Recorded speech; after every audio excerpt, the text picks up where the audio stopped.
సుమన్ టీవీలో మీ personal and business promotions కోసం కింది నెంబర్కి కాంటాక్ట్ చేయండి. నమస్తే, welcome to Suman TV. Rayachoti Annamayya district. ఇప్పుడు కొత్తపల్లి ఉర్దూ ఉన్నత పాఠశాలలో అయితే ఇప్పుడు మనం ఉన్నాము.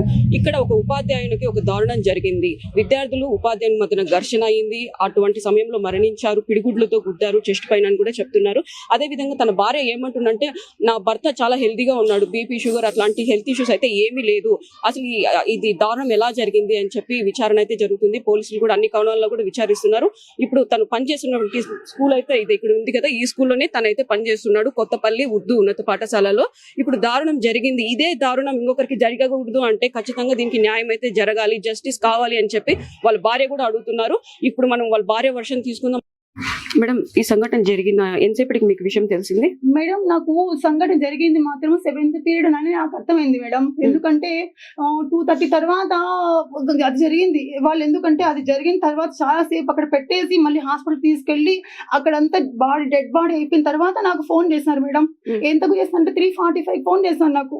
3:45 ఫోన్ చేసి, అది కూడా వాళ్ళు చేయలేదు, వేరే ఎవరో పక్కన టీచర్లు, పక్కన స్కూల్ వాళ్ళు టీచర్లు ఫోన్ చేస్తున్నారు మేడం. ఫోన్ చేసి, మేడం మీ సార్ కి కొంచెం బాగలేదంటే మీరు ఇంకొక మేడం కి ఆ స్కూల్లో ఉండే మేడం ఫోన్ చేయండి అని చెప్తారు అన్నారు సార్. అంటే నా దగ్గర ఆ నంబర్ లేదు అని చెప్పినాను. లేదని చెప్తే వాళ్ళు ఏం చేస్తారంటే, ఆమె మళ్ళీ ఫోన్ చేసింది. మళ్ళీ ఫోన్ చేసి, మేడం సారు చైర్లోంచి కింద పడిపోయినాడంట, మీరు వెళ్ళండి కేర్ హాస్పిటల్కి అన్నారు మేడం. అంటే నేను అక్కడ వెళ్ళింటే అప్పటికే ఈసీజీ అంతా పెట్టేశారు మేడం. పల్సరేట్ లేదు, ఏం లేదు. 3 టీచర్లు, హెచ్ఎం 2 టీచర్లు ఉన్నారు. ఆ 2 టీచర్లు ఉన్నారు. నన్ను రానిలేదు సార్ లోపలికి. నేను చూసాను, పల్సరేట్ లేవు సార్ అని డాక్టర్ని అడిగినాను. వాళ్ళని అడిగితే ఈమెను బయట తీసుకెళ్ళని చెప్పేసి మొత్తం తీసి అంబులెన్స్ వేసి ఇంకొక హాస్పిటల్ తీసుకెళ్ళండి అని చెప్పేస్తున్నారు మేడం. పల్స్ రేట్ లేదని మీరు చూసినారా? కళ్ళతో చూసినా మేడం. నేను మిమ్మల్ని పక్కకు పంపించేసినారా? పక్కకు పంపించాను మేడం. నేను అడుగుతున్నా, సార్ నేను టీచర్ని, ఆయన నా భర్త, నాకు తెలుసు. అక్కడికి నేను చేతులు పెట్టి ఒక 5 minutes నొప్పినాను మేడం. 87 వచ్చింది పల్స్ రేటు. ఆయన తీసేసినారు సార్, తీసేసినారు వాళ్ళు. అదంతా బయట తీసేసి అంబులెన్స్ ఇచ్చి పంపించేసినారు సార్ వాళ్ళు. పంపించేసి వేరే హాస్పిటల్ తీసుకెళ్ళండి అంటే అక్కడ గవర్నమెంట్ హాస్పిటల్ బయట నిలబెట్టారు. బయట నిలబెట్టింటే వాళ్ళు పెద్ద డాక్టర్ వచ్చి చూసి, లేదు 10 నిమిషాల ముందు తెచ్చింటే బతికిచ్చేవాళ్ళు, ప్రాణం పోయింది అని చెప్పేసి అది కూడా నాకు చెప్పకుండా ఇంటికంటే చూసి పెట్టేసి వెళ్ళిపోయినారు మేడం. ఇంత దారుణమా? ఇవ్వలేదు మేడం. ఫోన్ తీయలేదు. మా సార్ ఫోన్, మా ఆయన ఫోన్ ఆయన దగ్గరే ఉంది. మా స్కూల్ దగ్గర నేను ఫోన్ చేస్తే చేయడం లేదు సార్. నాకు ఇంతవరకు మా ఆయన ఫోన్ కూడా అందలేదు. మన నీళ్ళే తీసుకురండి, ఫోన్ కూడా అందలేదు సార్. మళ్ళీ ఆ పిల్లలు 3 పిల్లలు కొట్టి చంపుతా ఉంటే వీళ్ళకి తెలియనట్టు నటించారంట మేడం. కొట్టినారా? గాయాలు ఉన్నాయా? గాయాలు మేడం. వీపు మీద కమిలిపోయింది మేడం. బాడీ అంతా కూడా కమిలిపోయి మొత్తం పాస్ వెళ్ళిపోయి మేడం. ఇక్కడ కొట్టినారు మేడం. పాస్ అంతా కొట్టినారు మేడం. ఒక టీచర్ వచ్చి కాపాడారు మేడం. అంత ఇష్యూ జరుగుతుంటే ఎవరు కాపాడలేదా? మళ్ళీ వాళ్ళు అంటున్నారు, మాకేం తెలియదు, వాళ్ళ పిల్లలు ఏం కొట్టలేదు, మీ సార్కి హార్ట్ అటాక్ వచ్చింది అంటారు మేడం. హార్ట్ అటాక్ వస్తే గాయాలు ఎట్లా తగిలినాయి? ఉన్నాయా? Healthy madam. మా ఆయన 6 నెలలకు ఒకసారి రిపోర్ట్ తీసుకుంటాం మేము. ఎటువంటి హెల్త్ ఇష్యూ లేదు మేడం. సార్ సార్ వచ్చి చూసి అన్ని గాయాలు ఉన్నాయి, ఇది హార్ట్ అటాక్ కాదని చెప్పిపోయినారు మేడం. అన్ని చేసి ఇప్పుడు హెచ్ఎం సార్ అంటారు, లేదు ఇది హార్ట్ అటాక్ అని చనిపోయినాడు చెప్తున్నాడు సార్. పోయి డిఓ ఆఫీస్ లో సార్ వాళ్ళతో అందరితో మ్యానిపులేట్ చేస్తున్నారు సార్ హెచ్ఎం. ఆయన దుర్మార్గుడు కూడా మేడం. ఆయనకి రోజు పాలు పోసినట్టు ఆయనకి రోజు బండ్ల పెంచిపోతున్నాడు మేడం. మా ఆయన నన్ను మధ్యలో వదిలేసి పెంచిపోతున్నాడు మేడం. అట్లా దుర్మార్గుడు ఇంత పని చేస్తారా సార్? మీరు ఏం సార్, నేను చేసిన పాపం ఏంది సార్?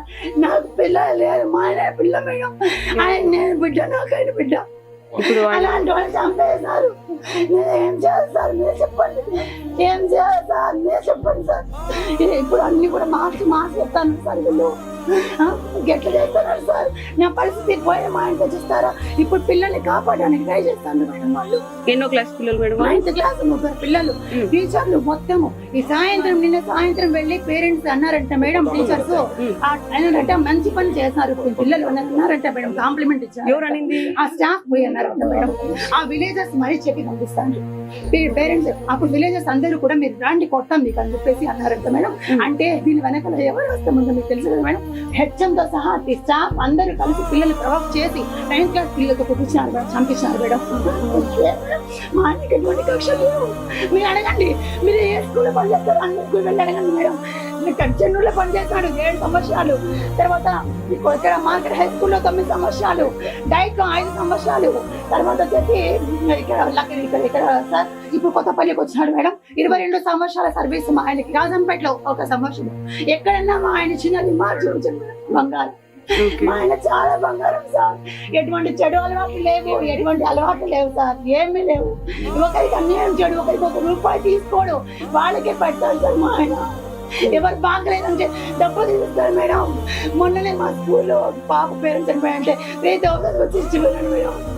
అలాంటి వాళ్ళని చంపేస్తాను మేడం. మా ఆయన చంపేసి నన్ను ఇట్లా చేస్తాను మేడం. నేను ఎట్లా బతకాలి మేడం? నాకు ఆయన ఉంటుంది కదా నేను ఇంటికి వచ్చేది. ఇప్పుడు ఎందుకు ఇంటికి రావాలి నేను చెప్పండి. నేను మాత్రం ఆత్మహత్య చేసుకుంటే ఆ హెచ్ఎం పేరు, ఆ మొత్తం స్టాఫ్ పేరు రాస్తాను సార్. నేను ఆత్మహత్య చేసుకునే ముందు మొత్తం జీటీలో హెచ్ఎం, పూర్తి టీచర్లు, తర్వాత ఆ పిల్లలు వాళ్ళే పూర్తి బాధ్యత. నా చావుకు, నా భర్త చావు కారణం నేను రాసి చచ్చిపోతాను సార్. నాకు ఈ జీవితం ఇంకా అవసరం లేదు.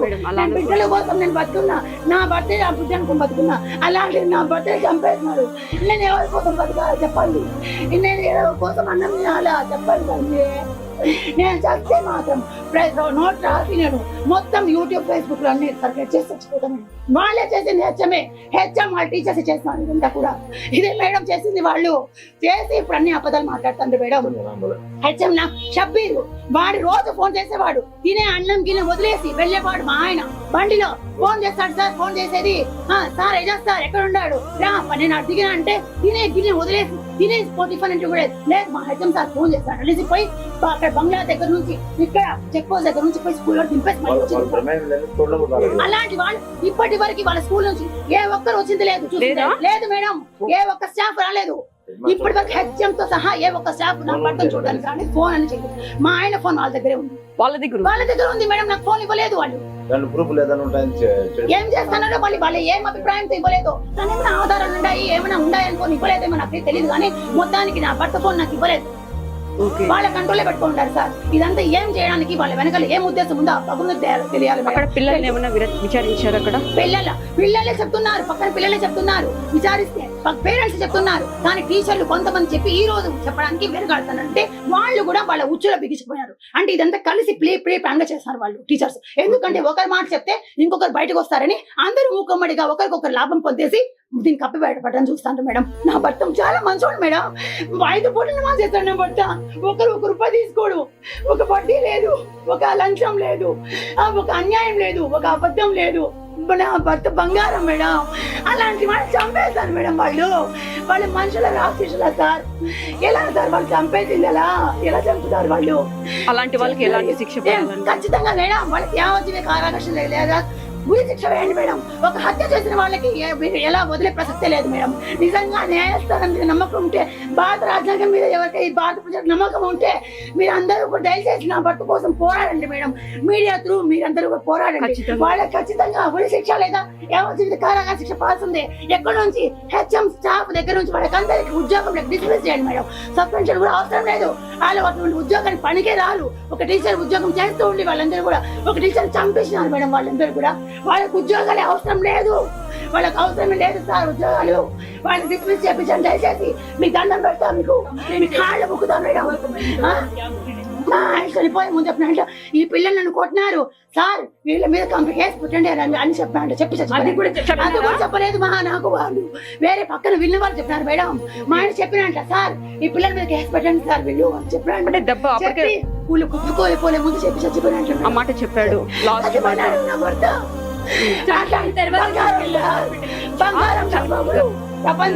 చనిపోయిన తర్వాత ఫార్మాలిటీగా తీసుకొని పోయి వెంటనే అక్కడికి వెళ్ళి ఆ హార్ట్ అటాక్ తో చనిపోయినని గవర్నమెంట్ హాస్పిటల్లో డెత్ సర్టిఫికేట్ ఇష్యూ చేయడానికి ట్రై చేస్తున్నారు. ఈ మేడం ఏమో హెల్త్ పరంగా చాలా బాగున్నాడు. బీపీ షుగర్ కూడా అన్ని రిపోర్ట్స్ ఉన్నాయి మేడం. 6 months ఒకసారి మేము హాస్పిటల్ వెళ్తూనే ఉంటాం పిల్లల కోసం. ఎటువంటి BP, diabetes, thyroid, bad cholesterol, తర్వాత ఇంకేమున్నాయి మేడం? ఏ మెంటల్ టెన్షన్స్, ఇలాంటి అలర్జీస్ ఏమీ లేవు సార్. ఒక్క జబ్బు లేదు. మా ఆయనకి అన్ని నార్మల్. మొత్తం హెల్త్ ఇష్యూస్. చాలా బ్లడ్ 13 బ్లడ్ మా ఆయన్ని. ఒక్క చెడు అలవాటు లేదు, గుట్కా లేదు, పాన్ప్రాక్ లేదు, సారాయి లేదు, తిరగడాలు ఆడవాళ్ళతో తిరగడాలు లేదు.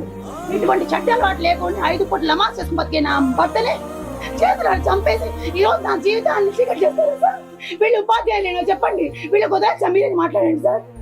ఉపాధ్యాయులు మేడం మీరు చెప్పండి మేడం. ఇప్పుడు అతనికి మీరేం జరిగింది న్యాయం రేపు చేస్తారు మేడం? ఇంకొకరికి మీరేం జరుగుతుంది. న్యాయం చేస్తారు చెప్పండి. శిక్ష వాళ్ళు పడాలి. ఉపాధ్యాయులు ఇలా చేస్తే మీకేమనిపిస్తుంది చెప్పండి. వాళ్ళు ఉపాధ్యాయులు పనికి వస్తారా మీరు చెప్పండి మేడం. మీరే చెప్పండి మేడం. మీరు ఉపాధ్యాయులుగా అవుతారా? ఉపాధ్యాయులుగా ఉండి మీరు నిజాన్ని కప్పిపుచ్చడానికి ట్రై చేస్తానవే. మీరు ఉపాధ్యాయులుగా పనికొస్తారా? మీరు ఉపాధ్యాయులుగా పనికొస్తారు చెప్పండి నిజంగా. మీరు ద్రోహులు, మీరు హంతకులు. మీరు ఉపాధ్యాయులుగా ఉన్న హంతకులు, ఉపాధ్యాయుల రూపంలో ఉన్న హంతకులు మీరు.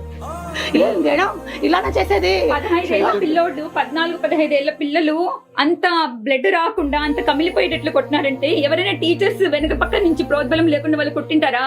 ఎవరైనా సపోర్ట్ లేకుండా ఖచ్చితంగా ఉంది.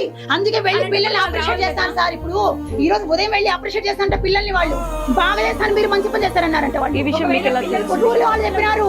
విన్నారంట ఊళ్ళో వాళ్ళు విని చాటలు తీసుకున్నారంట. మీరు రండి మా ఇళ్ళ కాడికని. వాళ్ళ పిల్లల్ని అప్రిషియేట్ చేయడానికి వెళ్ళిన టీచర్లు. ఎందుకు అంత కక్ష దేనికంటారు? మా ఆయన మేడం పంక్చువల్, మా ఆయన చాలా పంక్చువల్. వాళ్ళు సరిగా సక్రమంగా టైంకి రారు, రాసి చెప్పరు, మా గైడ్లు పెట్టి రాపిచేస్తారు. మా ఆయన ప్రతి రోజు ప్రిపేర్ అయి వెళ్తాడు. చూడలేకపోయినాడు మేడం. నేను పంక్చువాలిటీ, నేను డిసిప్లిన్ చూడలేకపోయినా. మళ్ళీ అందరితో మాత్రం బ్రహ్మాండంగా ఉంటాడు మేడం. ప్రతి ఒక్కరికి హెల్ప్ చేస్తాడు. మా ఆయన బంగారం మేడం. అలాంటి వాడిని ముందు పక్క మంచిగా ఉండి వెనక పక్క చంపిస్తారా మీరు? అన్యాయం. చూడండి మేడం ఎలా మేడం ఇలా చేస్తారు. మీరు కూడా ఒక టీచర్. నేను టీచర్. మీరు కూడా టీచర్. నేను టీచర్ కలిసి స్కూల్లో మ్యాథ్స్ టీచర్. నేను నా గురించి వెళ్ళాను మేడం. ఉండాలి మేడం. మీకు తెలుసు కదా నేను ఎలాంటి మనిషిని మేడం. ఒక్క విషయం చెప్పండి. నేను ఎలాంటి మనిషిని దగ్గర నేను ఎలాంటి ఎన్నిసార్లు పని చేస్తాను మేడం. మీరు ఒక్క మాట నేను ఇలాంటి దాన్ని పెట్టుకొని నన్ను అన్యాయం చేస్తాను కదా మేడం. నాకు జీవితం లేకుండా చేస్తున్నారు కదా మేడం. ఎట్లా మేడం వాళ్ళు వదిలా? మీరు చెప్పండి మేడం. ఇంటికి తీసుకొస్తానే లోపల చూసినారు గాయాలు. మొత్తం షర్ట్ తీస్తారు మేడం. మా సాంప్రదాయం ప్రకారం బట్టలు తీస్తే అన్ని గాయాలు ఉన్నాయి మేడం. కమిలిపోయి ఉన్నాయి మొత్తము. వాళ్ళు మచ్చలు అనుకోని పోలీసులు పిలిపించినారు మేడం. పిలిపించి ఇది ఏమన్నా మచ్చనా అని అడిగితే లేదు సార్ ఈ మచ్చ కాదంటే మరి ఏందని వాళ్ళు అనుమానం. నేను నమ్మినా మేడం హార్ట్ అటాక్ అని నమ్మి నేను ఆలోచనలో పడినా. ఎట్లా వచ్చింది నా భర్త హార్ట్ అటాక్ అని నేను ఆలోచనలో పడినా. అలాంటిది చంపేసి సార్ సార్ నమస్తే సార్ మురళి సార్ నమస్తే సార్. ఆయన ఎట్లాంటి వాడు తెలుసు కదా సార్. మా ఆయన చంపేసినారు సార్. మా ఆయన చంపేసినారు సార్. సార్ కొట్టి పిరుగుతులు కొట్టి చంపేసినారు సార్ మా ఆయన్ని. ఎట్లా అవుతాడు సార్ మా ఆయన? సార్ హెచ్ఎం టీచర్ చంపేసినారు సార్. ఆ స్కూల్ హెచ్ఎం టీచర్ చంపేసినారు. మేడం కొంచెం మేడం నాకొద్దు. నా భర్తకు న్యాయం జరిగి వాళ్ళకు నేను మంచి నీళ్ళు కూడా ముట్టుకోను. అట్లా అంటే ఎట్లా మేడం? లేదు మేడం నేను తాగను. నేను నీళ్లు ముట్టుకోను, అన్నము తినను. లీవన్ నాకు ప్రాణం పోయేటప్పుడు నేను సివిల్ చేసుకున్నప్పుడు నోట్ రాసుకోండి. ఎందుకంటే నాకు నిజంగా న్యాయం జరగకపోతే అప్పుడేం జరుగుతుంది? చనిపోయిన కన్నా నాకు న్యాయం జరగాల్సిందే. వాళ్ళకు డిస్మిస్ చేయాల్సింది. హెచ్ఎం తో సహా ఆ స్టాఫ్ మొత్తం డిస్మిస్ చేయాలి. సస్పెన్షన్ కూడా నేను ఒప్పుకోను మేడం. ఇలాంటి వాళ్ళు ఉద్యోగానికి పనికిరాదు. నేరస్తుల్ని పెంచి పోషిస్తూ నేరస్తుల్ని కప్పిపుచ్చుతారా? ఒక హంతకుని తయారు చేస్తూ స్కూల్లో పిల్లల్ని వాళ్ళని కప్పిపుచ్చడానికి ట్రై చేస్తారా? మీరు టీచర్లేనా? మీకు అప్పుడు పిల్లలు లేరు, మీకు భార్య బిడ్డలు లేరు, మీకు అక్క చెల్లెలు లేరు. ఒక ఆడదాన్ని అన్యాయం చేస్తారా? వాళ్ళేం టీచర్లు మేడం, వాడేం హెడ్ మాస్టర్ మేడం. వాడు హెడ్ మాస్టర్ అనే పేరుకి కళంకం. వాడు ఇలా చేస్తారా ఎక్కడన్నా? ఒక ఆడదాన్ని ఇప్పుడు నా జరిగిన అన్యాయం ఎవరు పూడుస్తారు సార్? ఎవరు తీరుస్తారు? ఎవరు పూడుస్తారు నా అన్యాయాన్ని? ఎవరు తీర్చగలరు మేడం? మరి వాళ్ళకి న్యాయం జరగాలి కదా మేడం. చనిపోయిన నా భర్తకు న్యాయం జరగాలి కదా మేడం. జరగాలి. కాకపోతే న్యాయం జరగాలి. మీరంతా మీరు న్యాయం చేయండి సార్. దండం పెడతాను సార్. చనిపోయిన నా భర్త ఆత్మన శాంతిస్తుంది సార్. మీరు దండం పెడతారు సార్. మేడం మీరు న్యాయం చేయండి మేడం. నా భర్త ఆత్మకన్నా శాంతి జరుగుతుంది మేడం. ప్రతి ఒక్కరు చూస్తే జస్టిస్ అవ్వాలని ప్రతి ఒక్కరు వాళ్ళని పెట్టలేకండి సార్. ఆ హెచ్ఎం టీచర్లను ఉద్యోగాలు పెట్టగాకండి. ఆ పిల్లల్ని యావజ్జీవిత శిక్ష వేయండి. జీవితంలో ఏ టీచర్కి ఇలాంటి నరకం చూడకూడదు. నా భర్త నరకం చూసి ఎంత ఏడ్చినాడు, ఎంత అనుభవం, ఎన్నిసార్లు నా తలుచుకుంటాడు మేడం. నేనంటే పిచ్చి ప్రేమ మేడం ఆయనకి. ఎంత ప్రేమ మేడం నేనంటే. ఎన్నిసార్లు అడిగింటాడు నన్ను. అట్లా చంపేసినాను సార్. పండు చేతులాలు చంపుతాను. లాస్ట్ ఏం మాట్లాడినారు మేడం మీతో ఇంట్లో నుంచి బయటకు వెళ్ళేటప్పుడు? గానీ నాకు స్కూల్ దగ్గర డ్రాప్ చేశారు మేడం. స్కూల్ దగ్గర డ్రాప్ చేస్తూ దారిలో ఏం మాట్లాడంటే, నేను ఈరోజు స్టడీ అవర్ ఉంది, 5 వరకు ఉంటాను, నువ్వు వెళ్ళిపో, ఆటోలో వెళ్ళిపో, బండి లేదు, పాప తీసుకెళ్లిపోయింది, నువ్వు వెళ్ళిపో, ఆటోలో వెళ్ళిపో అంటే, లేదు నేను నడుచుకుంటే వాకింగ్ లా ఉంటుంది, సరే నీ ఇష్టం అన్నాడు. నాకు ఆ మాట చెప్పేసి వెళ్ళినాడు. మధ్యాహ్నం ఇంటికి వచ్చి మా పెట్స్ ఉన్నాయి సార్ మేడం, వాటికి తీసి ఉడకబెట్టి చికెన్ వేసేసి లాక్ చేసి వెళ్ళిపోయి ఉన్నాడు. అది ఇంటికి వచ్చి చూసిన రాత్రి. ఓకే, మధ్యలో కాల్స్ కూడా ఏం కాల్స్ చేయడం లేదు, ఎందుకంటే ఆయన ఊర్లోనే ఉన్నాడు, నేను ఊర్లోనే ఉన్నానని. ఆయన కాల్స్ స్కూల్ టైంలో అస్సలు చేయడం మేడం. ఏదైనా ఎమర్జెన్సీ ఉంటేనే, ఇంట్లో ఏమైనా ఎమర్జెన్సీ ఉంది, మా అత్తమ్మ వచ్చారు, మా అమ్మ వచ్చింది, నడవలేకుంది అంటే అప్పుడు మాత్రమే ఫోన్ చేసి నేను వెళ్తున్నాను అమ్మని పిలుచుకోవడానికి అని చెప్తాడు, కానీ ఎప్పుడు చేయడం మేడం. అలాంటి మనిషి 5 గంటలకు వస్తాడు ఇంటికంటే, నాకు 4 గంటలకి నా చేతికి సెలవు ఇస్తారు సార్ వాళ్ళు. చూడండి సార్, 3:30కి 3 గంటలకి 8:40కి 40కి ఇంటర్వెల్ అయిపోయిన తర్వాత శవం ఇస్తారా సార్? వాళ్ళు చంపేసి 4కు పిలిచి తీసుకుపోని కొద్దిగా శవం అంటారు సార్. నేను ఎట్లా బతకాల సార్? నేను ఎవరి కోసం బతకాల సార్? ఏం లేదు సార్, ఒకసారి మాత్రం చెప్పింది ఏంటి, ఆ పిల్లల్ని పేరెంట్ టీచర్సే ఇష్టానుసారం వాడుకుంటే అన్నాను చెప్పాను. ఎలా వాడుకోవడం అంటే ఏంటి? ఒక టీచర్ సరిపోకపోతే ఇంకో టీచర్ ఉసి వడుకుతాను. టీచర్లే వాళ్ళు కొడతా ఉంటే తిడతా ఉంటే సైలెంట్ ఉండిపోతాను. మా టీచర్లే సరైన కాదు. ఎప్పుడు చెప్పినారు? చెప్పి కూడా దాదాపు 3 నెలల పైన అవుతుంది సార్. 3 నెలల పైన అవుతుంది. ఆ ఇష్యూనే ఇదంటారా? కాదు కాదు, ఇది కొత్త ఇష్యూ. అంటే అది వేరే వాళ్ళ విషయం జరిగింది చెప్పినాడు. ఇదే ఏం చేసి ఆ జరిగింది వాళ్ళ జరిగింది. ఈ రోజు నా భర్త మీదకి వచ్చేసింది. ఓకే, చూడండి మేడం, పిల్లలు చేసిన పని పిల్లలతో చేపించినాడు టీచర్స్, వాళ్ళని ఉసి కొలిపి చేపించినాడు. డిసిప్లిన్ పెట్టారని. ఓకే ఓకే, డిసిప్లిన్ పెడతాడు మేడం. ఒక డ్రిల్ మాస్టర్ లేడీ అని అమ్మ పక్కన పెట్టి డిసిప్లిన్ పెడతాడు మేడం. అందుకు చంపేస్తాను మేడం. పిల్లలు డిసిప్లిన్ పెడతానని చంపేస్తాను సార్ నా భర్తని. తల్లిదండ్రుల తర్వాత గురువులే చూడండి మేడం భావిస్తారు. అట్లా చంపేస్తే ఎట్లా మేడం? చంపేసి విద్యా బుద్ధులు చెప్పేది ఎట్లా మీరు చెప్పండి మేడం? చంపేస్తారు అట్లా అంటే టీచర్లు చదువు చెప్పి చంపేస్తారా సార్? అమ్మని చదువు చెప్పండి టీచర్లు ఏం చేయాలి మేడం? ఇప్పుడు చంపించే టీచర్లు ఏం చేయాలా? చదువు చెప్పే టీచర్లనే మీరు ఇంత శిక్ష విధించారు కదా, చదువు చెప్పకుండా ఇట్లాంటి పనులు చేసే టీచర్లు ఏం చేయాలి చెప్పండి? వాళ్ళు ఉరి శిక్ష కదా, అవునా కదా మేడం?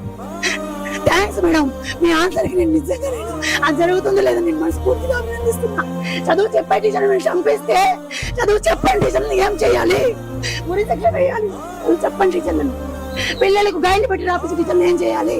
పిల్లలు డిసిప్లిన్ గా ఉండని టీచర్లు ఏం చేయాలి? స్కూల్ రెగ్యులర్ గా రాని టీచర్లు ఏం చేయాలి? రెగ్యులర్ గా వచ్చి పిల్లలకి డిసిప్లిన్ పెట్టి క్లాస్ రోజు నోట్స్ ప్రిపేర్ చేసుకుని, ఈ రోజు కూడా చూపిస్తా మేడం నోట్స్, ప్రతి రోజు నోట్స్ ప్రిపేర్ చేసుకుంటారు మా ఆయన. నోట్స్ ప్రిపేర్ చేసి నోట్స్ చెప్తాడు పిల్లల కోసం చేస్తే మీరు చంపిస్తారా? నా పక్కనే చంపిస్తారా? అనిపించలేదు, మళ్ళీ మ్యానిపులేట్ చేయాలని చూస్తాను. పాపం అనిపించకుండా మ్యానిపులేట్ చేస్తాను. కొట్టేటప్పుడు ఎలా చేతులు వచ్చినాయి నాకు అర్థం కావట్లేదు. నొప్పి తట్టుకుని ఎట్లా ఏడ్చుంటాడు మేడం? మనం ఇంత గాయం మనిషి మేడం, ఇంత నొప్పి తగిలితేనే మనం తట్టుకోలేము. ఎట్లా తట్టుకున్నారు మేడం? మేడం నేను ఎట్లా బతకాలి? ఎవరి కోసం బతకాలి మేడం? నాకు ప్రపంచం కనిపించడం లే మేడం.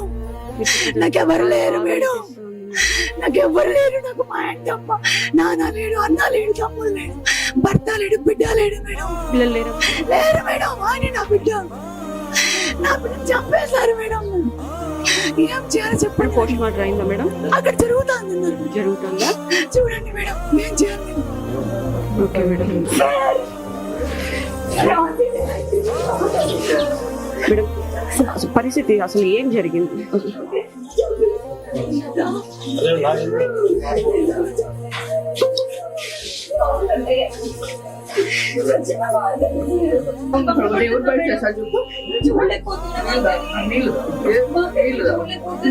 చెమట్లు పడతాను.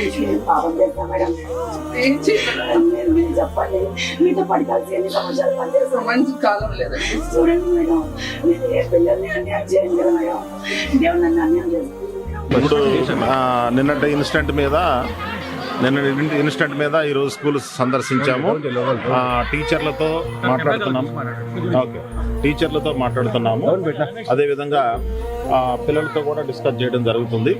దీని మీద డివైఓ ఎంఈఓ ఇద్దరిని కూడా జాయింట్ ఎంక్వైరీ చేశాము. ఎంక్వైరీ రిపోర్ట్ తీసుకుని ఖచ్చితంగా చర్య తీసుకుంటాము. ఒకవేళ ఇది పోలీస్ పరిధిలోకి అయితే పోలీసులకు కూడా రికమెండ్ చేసి చర్య కోసం సిఫారసు. అదన్నిటి మీద కూడా ఎంక్వైరీ జరుగుతుంది. బేసికల్గా మేము పిల్లలతో టీచర్లతో మాట్లాడాము. టీచర్లందరితో కూడా మాట్లాడడం జరిగింది. వాళ్ళ ఒపీనియన్ కూడా తీసుకున్నాము. తర్వాత పిల్లలతో కూడా ఇప్పుడు మాట్లాడాము. అంతిమంగా ఒక రిపోర్ట్ ఒకటి రెడీ చేసి కలెక్టర్ గారికి సబ్మిట్ చేయడం జరుగుతుంది. ఎంక్వైరీ ఆఫీసర్లుగా డివైఓ ఎంఈఓ ఇద్దరిని కూడా అపాయింట్ చేశారు. తప్పకుండా ముందు ఈ సంఘటన మీద ఖచ్చితంగా చర్య తీసుకుంటాము. చర్య తీసుకొని రాబోయే రోజుల్లో ఇట్లాంటి పునరావృతం కాకుండా ఖచ్చితంగా అయితే ఇంతకుముందు జరిగినటువంటి సంఘటనల గురించి అయితే మాకు తెలియదు. యాక్చువల్ ఈ సంఘటన జరిగిన తర్వాత మా దృష్టికి వచ్చింది. మా దృష్టికి వచ్చిన తర్వాత రాత్రే డివైఓ గారికి ఎంఈఓకి ఇద్దరికి ఇన్స్ట్రక్షన్స్ ఇవ్వడమే కాకుండా నేను కూడా అటెండ్ అయ్యాను. మా డిఓ గారు కూడా వచ్చారు. పిల్లలతో మాట్లాడితే మీకు అవ్వలేదు. అది కంప్లీట్ చేసుకున్న తర్వాత పూర్తి స్థాయి డీటెయిల్స్ మీకు ఇవ్వడం జరుగుతుంది. టీచర్ ప్రమేయం కూడా ఇవ్వడం అది ఇంకా నిర్ధారణ కాలేదు. అది చూస్తే ఇంకా టైం పడుతుంది నిర్ధారణ. కస్టమర్కి చేసినటువంటి దర్యాప్తు అంటే ఇది దర్యాప్తు కాదు, మాట్లాడడం జరిగిందంటే రిటర్న్ స్టేట్మెంట్ తీసుకుంటున్నాము. పిల్లలతో టీచర్లతో మాట్లాడడం జరిగింది. అయితే ఘర్షణ జరిగినటువంటిది అనేది కొంతమంది చెప్తున్నారు. అది పూర్తి స్థాయిలో పేపర్ మీద రాసిస్తేనే నిర్ధారణ చేసుకోలేదు. ఉపాధ్యాయులను పిల్లలు మాత్రం విచారణ చేయడం జరుగుతుంది.